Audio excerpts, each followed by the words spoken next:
Hello guys! Welcome sa ating video, Tinan Mix Vlog. For this video, pumunta po ako sa uma-uma ni tatay sa garden kung saan meron pong nagtanim siya ng mga mais.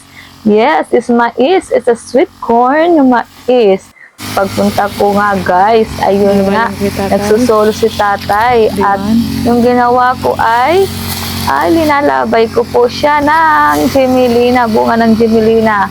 At para sabihin sa sarili niya, may nagmumulto sa kanya. Pero guys, hindi po effective kahit anong gawin ko.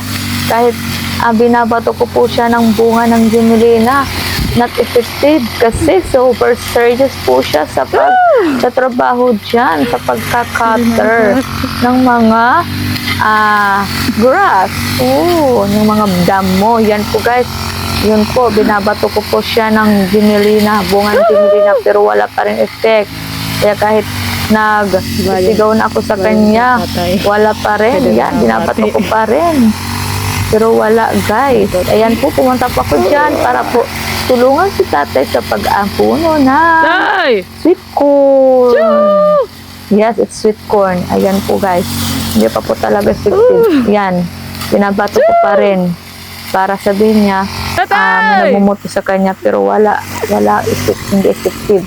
Kaya yung ginawa ko, pinuntahan ko na talaga kasi sayang yung oras. Napaka-init pa naman. Ayan po guys. Pumunta na ako sa kanya na nandyan ako. Ito yung pagkagaskato niya. Ayan nga guys, nagpakita na nga ako dyan kay tata. Ayan, nakita niya na po ako dyan. Okay, that's it yung ginagawa niya, pag-grass cutter niya. And guys, nagre-ready na po ako para sa pag-aabuno. Ready na po si self sa araw-arawan. Napakainit. Yan guys. Yan po yung gagawin ko po is mag-abono. See? Yan po yung abonin namin lahat dyan ng mga sweet corn. Tingnan yung iba mataas na, yung iba tumutubo pa lang. Yan yung aming gagawin. Yan lang po ang kahalapan. Yan. Umpisa na natin. Boom boom! Laga, enjoy watching while having this aabunuhin ang mga sweet corn sa katuknahit kaadlawan with Tata Luzcar.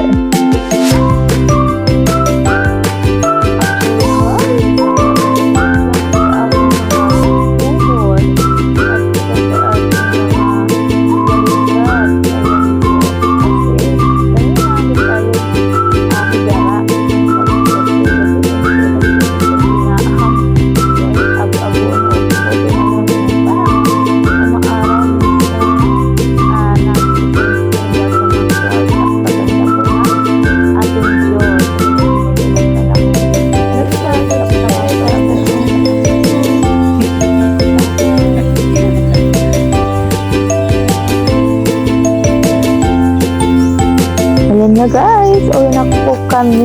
Yan po yung area ng aming naabunuhan. At uwi na po kami papunta sa bahay. At kasama po, dala-dala lang po niya ang grass cutter ni tatay pa uwi. At ayun, pinauna ko na po si tatay kasi hindi ko po alam yung tamang daan pa uwi. At mayroon po kasi si tatay. Kaya may pupuntahan muna ako dyan. Kasi may nangyari po na hindi namin akalain. Meron pong kambing na medyo nahihigot. Ayan, kaya pinuntahan ko po yung kambing kasi yung higot ay nakasabit sa padera. Kaya tignan ko muna kung ano ang nangyari sa kambing. Ayan po yung higot nakasabit, hindi makagalaw yung kanding. Ayan po, tinanggal ko na po yung higot kasi nasabit yung kanding. Bakit po siya nagkaganyan? At tinanggal ko na po guys. At para happy po yung kambing sa pag-darudalagan. Okay, ayan po, natanggal ko na po. Hindi makaka-darudalagan na yung kambing. Happy na siya. So na siya makagalaw-galaw at makakain ng mga pagkain kahit saan dyan. Yun guys, pauwi na po kami dyan. That's all guys for our video. Thank you for watching. Please don't forget to follow, like, and share sa ating video. Pinang-mix vlog. Ayan po, pauwi na po pa kami guys. Hindi pa po pala tapos. Sorry. Yan po yung daanan. Oh, nakapunta na po kami sa bahay. At yan po, yung mais, sinugasan. Tanggal na po yung mga binalatan na po namin. At para po makagluto din. Sarap niyan kung maluto. Pinadali na nga eh.